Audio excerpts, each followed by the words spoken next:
Over the weekend, I got a chance to take an Uber out to downtown Austin to try my hand at some street photography again. It's been a few months since I've actually walked the streets of Austin just to be by myself and take some photos. This time, however, I decided to leave the Fujifilm at home and go completely with the Sony A7IV. Let me tell you, I had a lot of great fun with this camera.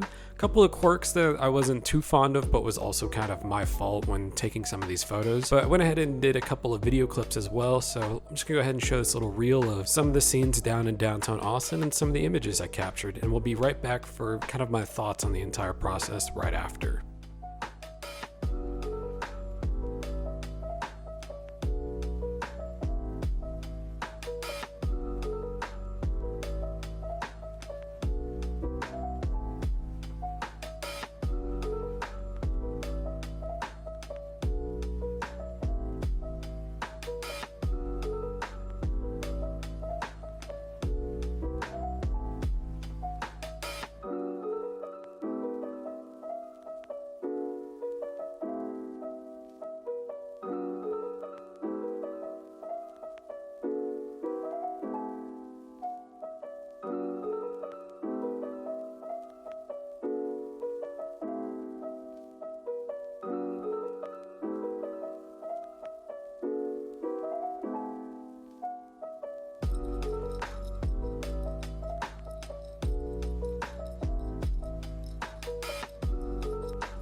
So I hope you enjoyed that little kind of video and photo clip thing that I decided to put together. As you can see, I kind of really enjoy taking a lot of photos with this camera. It has really great raw image capabilities. I thought that the colors, even from the raw images, were pretty great for a Sony. I know a lot of Sonys have gotten kind of flack over the years. I never really enjoyed the image quality out of something like the Sony A7IV, at least from a color standpoint, but shooting with this has just been completely fun and enjoyable to me. Using full frame with its insane depth of field, or just kind of the look that full frame gets you, kind of does add a bit more different type of imagery and look to your photos that you just can't really get with an APS-C camera. So I pretty much shoot the majority of my street photography on my X100F, but Austin, Texas isn't really a kind of close-knit city, say like New York or much of like Los Angeles. It has a lot of big open roads and not a lot of people were kind of out that morning. So using the 28-75 Tamron kind of gave me that extra little reach and composition changes that I needed that I probably would not have gotten with the Fujifilm X100F. Now when it comes to kind of like cropping in a little bit of the images, 33 megapixels on the sensor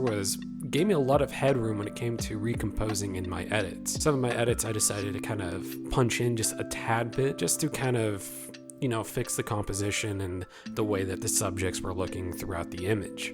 Going back to the raw files, like I said, it was a very harsh and sunny day out, but I was still able to kind of underexpose, and then if I wanted to, bring up those shadows and post, and the image would be perfectly fine. I think it does a really good job of kind of maintaining highlights and shadows, because I believe this camera has a pretty good dynamic range in general, so that was really enjoyable to me. Now when it comes to being kind of hybrid-ish, when it comes to street photography, I wanted to do more of like a vlog-ish style type of video and photo with this, but using this camera as like a hybrid camera in that sense is kind of difficult. So I'll probably be looking into getting possibly like a second body if I were to continue doing sort of like the hybrid photo with just Sony.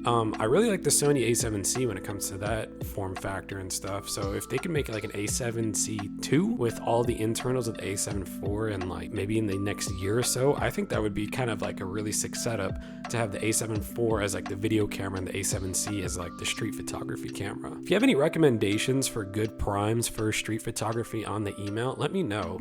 I'm looking for something kind of a bit smaller to kind of walk around with, maybe like a 50 to 80 mil, possibly around that size.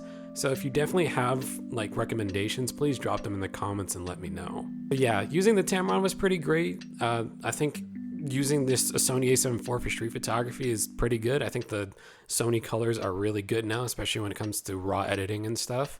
The only thing that I kind of had troubles with was, this is pretty much all up to me, was that I set my autofocus to the smallest single point, and that kind of ruined a lot of the focusing on some of the subjects I had, especially since I was fast moving. I'll probably use either a bigger zone or some form of tracking in the future.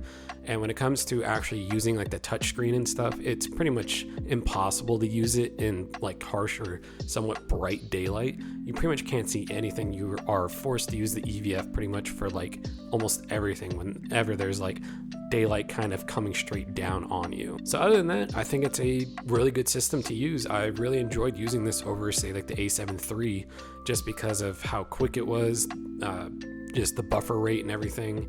I used it in single shot. I didn't even use burst mode like everyone does, the little spray with the Sony cameras, which I don't really like. But yeah, I think this is a fantastic system to use in your street photography. And if they make a smaller form factor of this in the future, I think that would probably be like one of the best street photography cameras out there. Now I just want to get my hands on a GR3 or a GR3X because I really want to try the Ricos eventually, at least for like candid photography. So if you enjoyed this video, please hit subscribe, like the video, comment down below, and I'll go ahead and show you my favorite photo of the day right now. I'll catch you guys later. See ya.